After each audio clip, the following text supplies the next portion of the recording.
Hello, it's time for French Politics here on France 24. I'm Mark Perlman.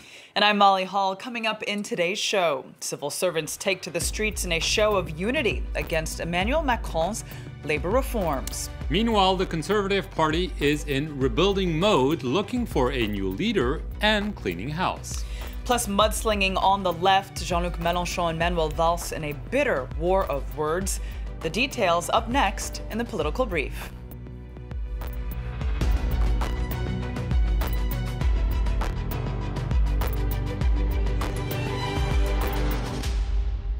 Civil servants took to the streets of France this week in protest over government reform. For the first time in a decade, all the unions, 9 of them representing nearly 5.5 million public sector workers, united for Tuesday's demonstrations and strikes. Nurses, teachers, administrators. Thousands of civil servants took to the streets on Tuesday to express their anger over proposed reforms to the country's labor laws. What President Emmanuel Macron wants is for us all to be employed in a startup, for us all to be flexible, to be Uberized. But we're saying that for our public services to work properly, they need stability, cohesion, coherence, and time to have an impact. Many of those who protested said there's a lack of respect for the jobs they do. Our working conditions mean we're putting patients in danger every day. I think that's what people need to understand. We're like other public sector workers. We'd like more recognition and so on, but we're saying that our work means they're not being looked after properly. They're upset over the planned cutting of 120,000 civil servant jobs, pay freezes, and a reduction of sick leave compensation. The issue has galvanized France's unions. For the first time in a decade, 9 unions representing nearly 5.5 million public sector workers united for the protests and strikes. The unions are here to fight for the purchasing power of civil servants. There's a meeting on October 16th. I hope that the government will look at what's happening now and act accordingly.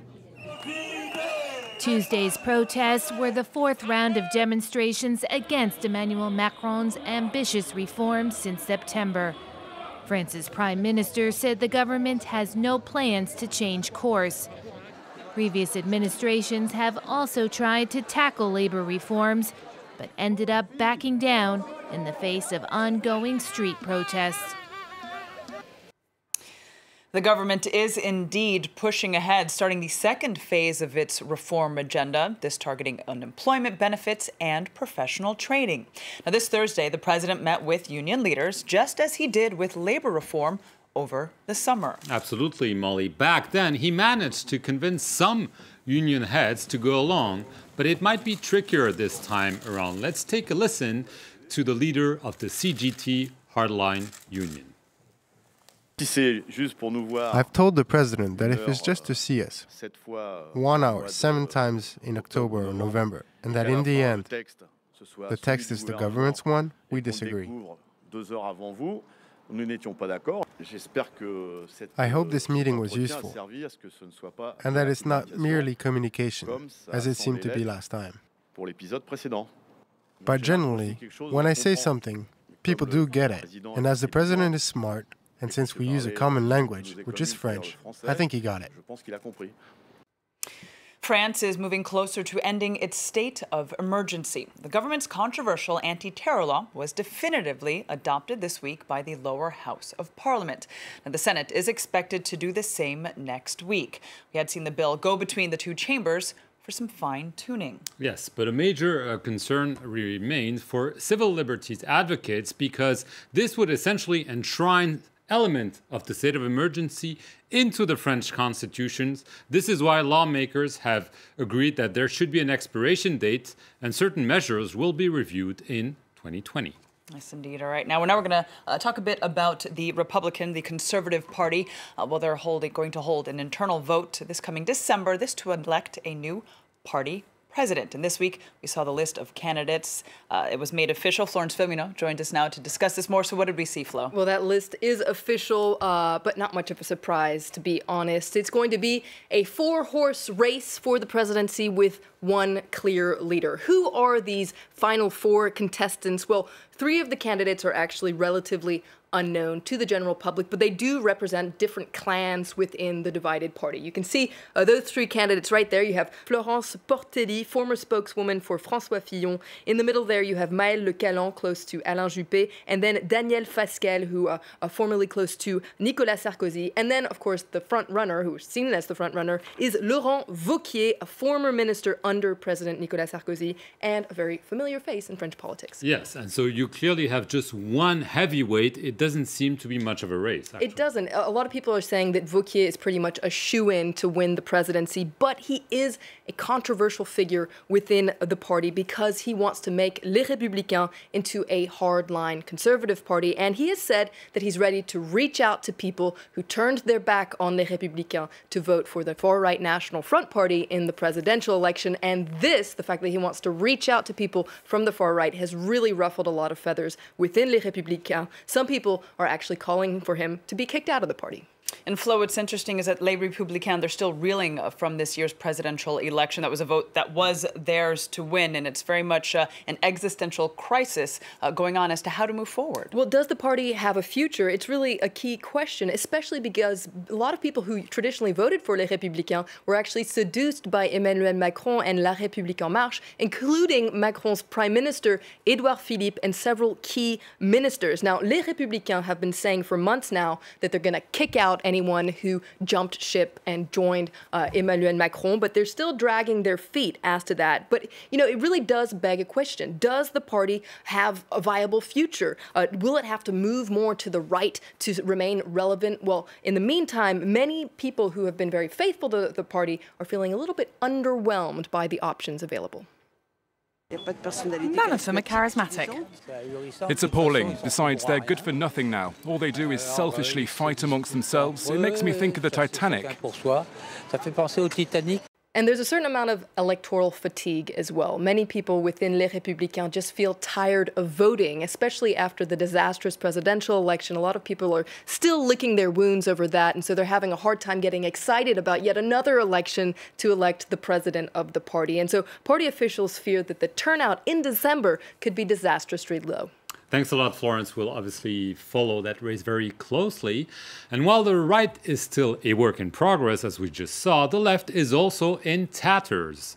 Over the years, Jean-Luc Mélenchon and Manuel Valls have gone from Socialist Party comrades to bitter enemies. The far-left leader and the former prime minister are now in a brutal war of words. That's right, Mark. Now, on the surface, the dispute is over a little-known parliamentary commission working on the overseas territory of New Caledonia. That's presided by Valls. But the fuse was lit earlier this month when the former prime minister was asked what he thought of Mélenchon's political movement, Unsubmissive France. Well, his response prompted a furious reaction from Mélenchon's lieutenant, Alexis Corbière. There is a level of complacency, of ambiguity. Is he a pro-Islamic leftist? Yes, he is indeed a pro-Islamic leftist. Us, pro-Islamic leftists? This is contemptuous. Besides, it's pretty pathetic that certain people use that term against us, including you, Mr. Valls. You see, you even speak like the National Front. That's low, that's low. Well, but then things went from bad to worse when the Commission held its first meeting. This is how the well-informed satirical weekly Le Canard Enchaîné recounted this first meeting. Jean-Luc Mélenchon saying, "I won't sit down next to this Nazi," referring, of course, to Manuel Valls. He then went on to essentially insult him. "You're just trash, a loser, a piece of..." Manuel Valls got obviously annoyed. He said, "But you're completely crazy. You're going to calm down now."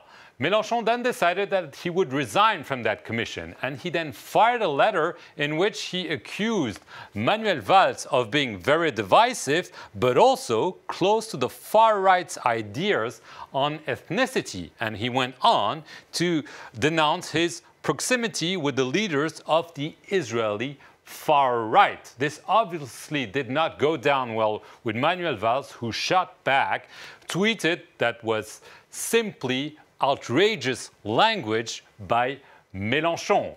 And this Thursday, he even went further on the radio. Let's take a listen to the former prime minister. When some say that I'm the Israeli far-right's friend, deep down, they want to convey only one message, that Manuel Valls is the friend of the Jews. And when I'm designated as the friend of the Jews, they want to make a target out of me. This is unacceptable, and this is why there's a split. I'd said it already in 2016. There are factions of the left that can't be reconciled. Unfortunately, facts prove me right. That's all we have time for this week. We'll leave you now with images of the streets of France filled with protesters. Join us again next time, right here on The Political Brief.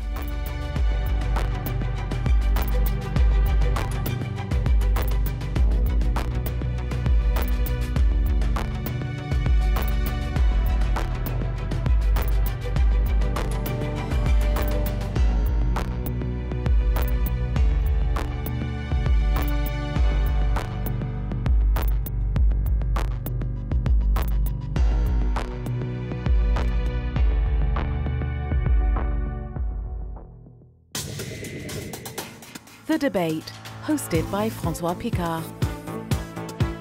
Live from Paris, a debate on the big story of the day with experts, newsmakers and observers. Continue the debate after the show is over by sharing your views on our forums. The Debate on France 24 and France24.com. Reporters, presented by Mark Owen. Reporters returns to Mosul 3 months after its liberation by Iraqi forces. 9 months of heavy fighting has left Iraq's second city massively damaged. The old town remains dangerous and out of bounds, but in western Mosul, life is gradually returning to normal, despite the absence of electricity and running water and the presence of mines. Our reporters meet those who have chosen to return home, despite the difficulties. Reporters on France 24 and France24.com.